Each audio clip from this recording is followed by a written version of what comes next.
Mula-mula memanglah susah. Tapi tiba-tiba je dah nak raya. Kejap je puasa.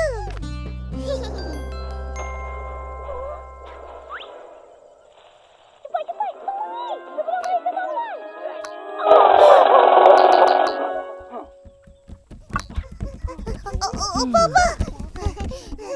Kawan Upin kan, dia puasa 1 hari dapat RM1. Jadi kan Opa? Faham-fahamlah Opa. Tapi... Ya. Apa? Ada kawan Upin kan Opa? Dia kan puasa setengah hari je. Boleh ke Opa? Memang boleh.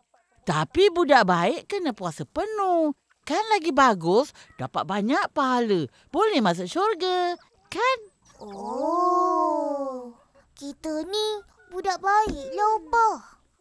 Iyalah, cucu-cucu Opa memang baik.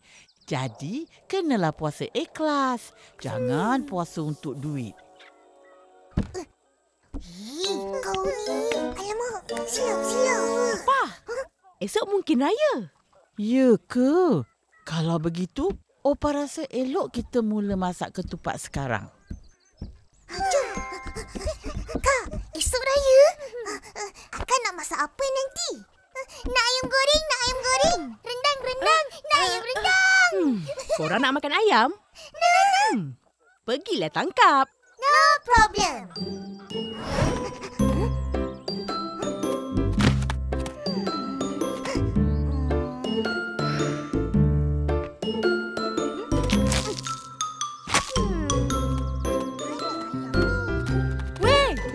Korang buat apa tu? Kita orang tengah cari... tak puasa. Aku puasa setengah hari je. Eleh, Opa aku kata puasa macam korang ni tak dapat pahala. Betul tu, betul? Dapat pahala? Untuk apa?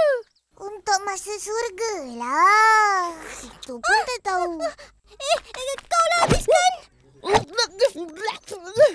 Tak nak. Aku puasa.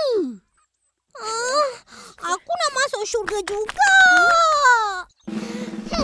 Mulai esok, aku nak puasa penuh. Tapi esok mungkin raya. Dah lambat dah.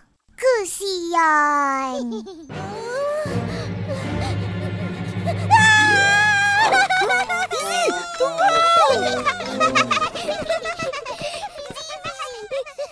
Kenapa?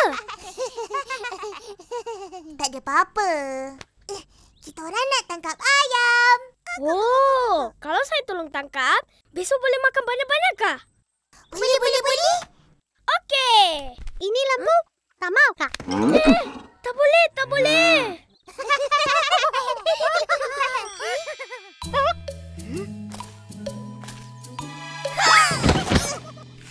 La la la la la la la la la la la la la la la la la.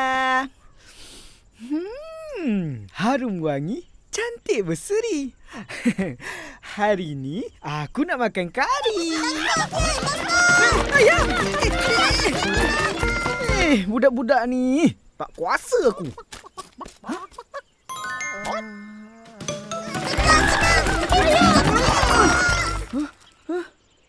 Woi! Pasang lampu, woi! Hui, cahayalah!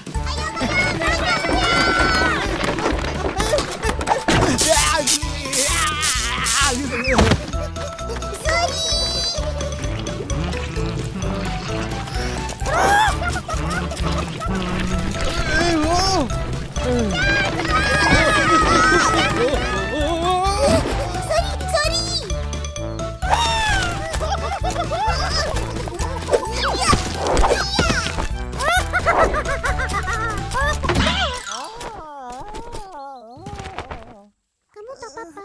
Opa! Cepat tangkap dia, Opa! Cepat tangkap! Apa pasal korang kejar ayam ni? Tadi, Kak Ros kata dia nak masak ayam. Lah, Opa Abah dah beli dah. Ini ayam siapa? Ayam akulah. Alah, mana kau pergi lembu?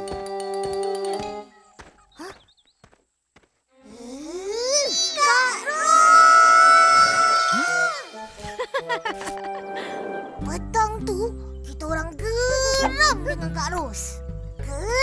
Geram. Tapi malam tu, Kak Ros kata esok dah raya. Kita orang seronok sangat. Seronok sangat.